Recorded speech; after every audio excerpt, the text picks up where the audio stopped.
So back in January 2018, I was working.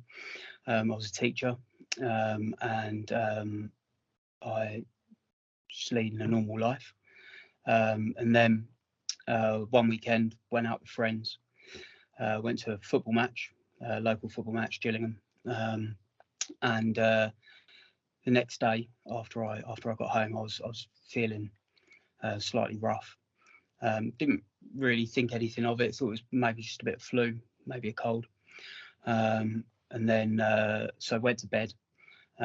Pretty much slept that whole day, and then woke up Monday morning with a completely purple arm, and the whole of my right side has gone kind of a weird purplish colour. So my wife got me into the car. I don't know how she managed to do it because I must have been a dead weight. Yeah, she got me into the car and got me into hospital. And then at that point I was diagnosed with meningitis. I was put into a coma, and then while I was in that coma, got sepsis. I was in the coma for maybe about a month, and as I was coming around, my legs were amputated because the sepsis had essentially, kind of infected and that, and then over the course of the next couple of weeks, my fingers were amputated as well. So 9 out of the 10 digits were amputated, and then spent about 8 months just kind of really learning how to live life again. And it was a difficult 8 months. It's been a difficult few years since. I'm back teaching. Teach full time, and kind of back to a relative normal life. There's obviously things that I can't do that I was doing previously, but on the whole, it's not too bad. No, so it happened while I was asleep, and I suppose when I first woke up, it wasn't as bad as like you might think, because I was still kind of a little bit out of it with heavy painkillers. I wasn't. I had a bit of time to get used to the idea that I hadn't got legs while I was coming round after the coma, but it wasn't until maybe 2-ish months after I woke up when everything really started to hit me, and I really started to think about how am I going to go on and carry on living my life the way that I was previously. And so that was a really hard time. A couple of months after, with the fingers as well. That was really difficult. I've been having a few extra surgeries to try and get me up onto prosthetics, where the amputations were quite quick. It wasn't as clean as they would have liked. So I have walked briefly on prosthetics, but the leg just started breaking down after a while.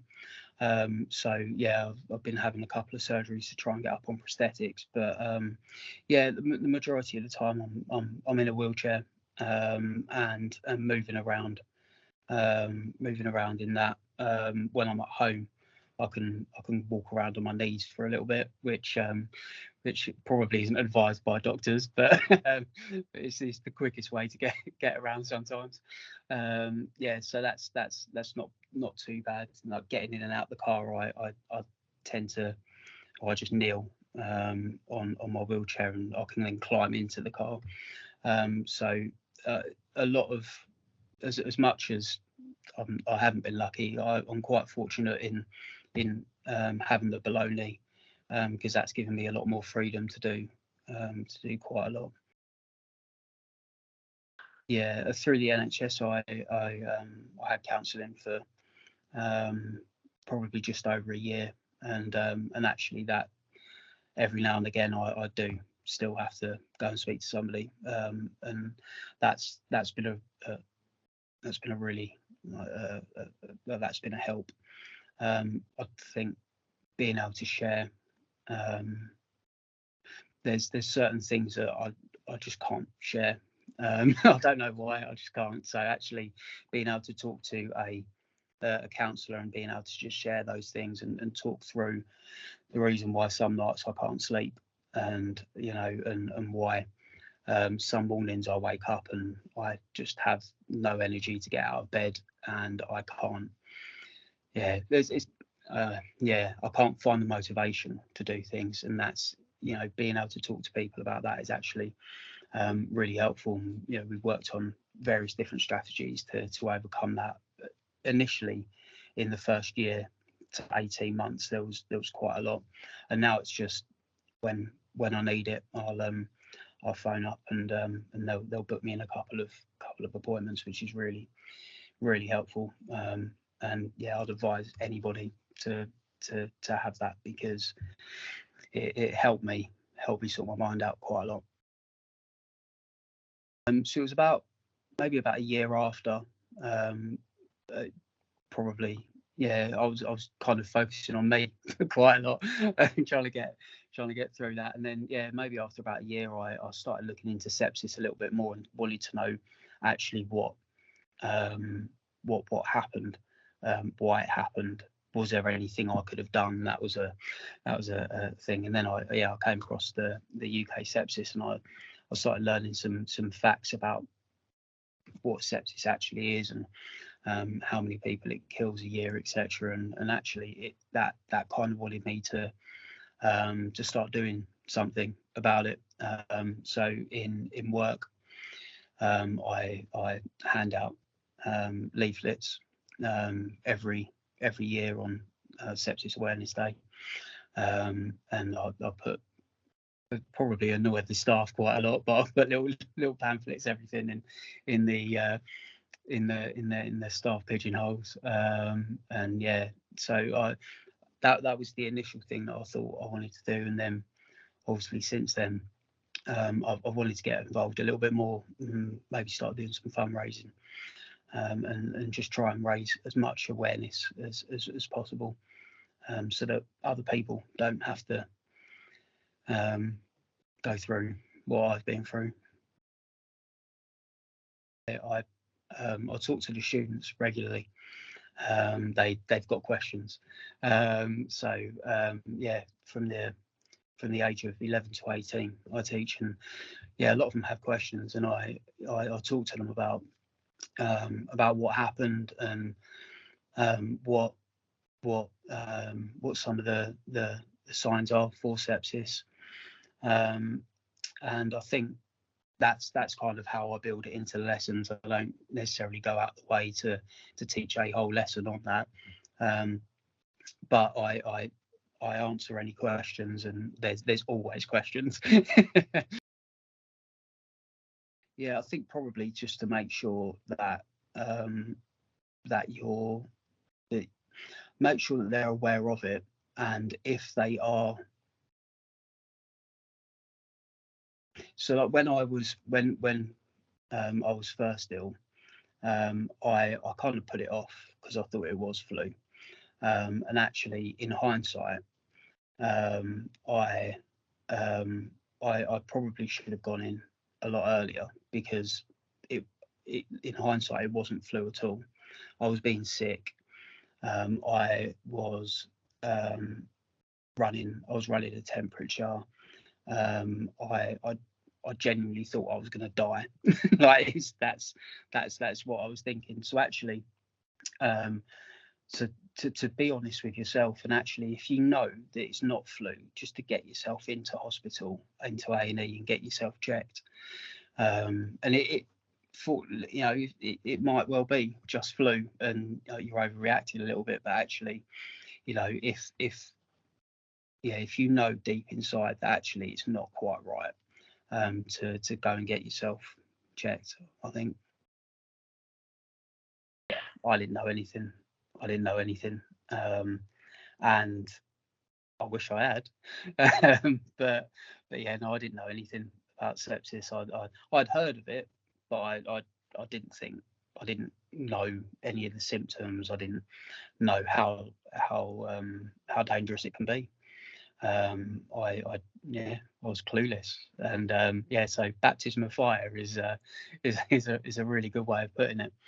But I think that's kind of why I want to do what I'm doing now and try and raise a little bit more awareness, is because actually I didn't know, and yeah, if I can kind of educate people on how to spot sepsis, and meningitis, then I think, you know, that's something that or a positive that can come out of it. I'm questioning myself. Yeah, no, it's going to be quite difficult. I've started doing a little bit of training already, and yeah, 13.2 miles is a lot longer than I thought it was. But yeah, no, I thought again, to really raise awareness and try and get a little bit of money for Sepsis UK. And actually just to again, like to kind of prove that you can come through sepsis, you can come out the other side and actually still do things that you might have wanted to do previously. I always I've loved sport right the way through my life, and I can't obviously do all sports now, but this is something that I can do, and actually to yeah, just to kind of show that actually anything is possible.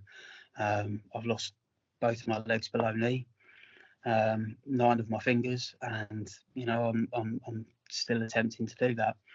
I think, you know, it's that is that's kind of what I want to show people. I some people are different. For me, I would much rather them ask the question than just stare. Like it's fine to just ask a question, and again, I could tell them my whole story and maybe help them down the line if to spot sepsis in one of their family members. But yeah, no, very much just ask a question, rather than staring. It took me about a year, and then I went back, just part-time to start off with, just to see how I got on really. And actually my fear was how the students going to react. They've been fantastic, and again, they just want to ask questions. Like there's no kind of like my mind was, will they take me seriously in a wheelchair? There's been none of that. You know, they're fantastic in classes, etc. So yeah, that's really nice. With regards to work, I've got an allocated car parking spot. Easy to get the wheelchair out, and the school that I'm at is quite flat anyway. Like it's not kind of an old school building, which is quite fortunate.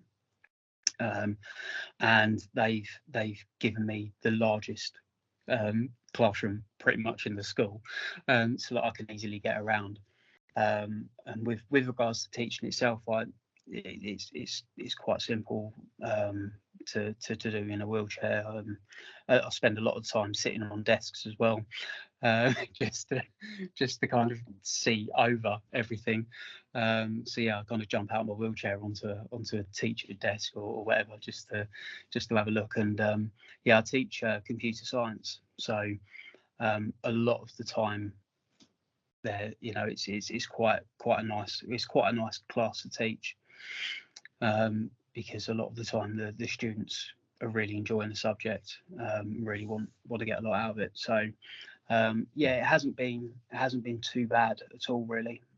Going back to work, my initial fears were kind of gone within the first week or so, and I knew that actually it was just going to pretty much be normal, apart from obviously jumping up on desks rather than standing.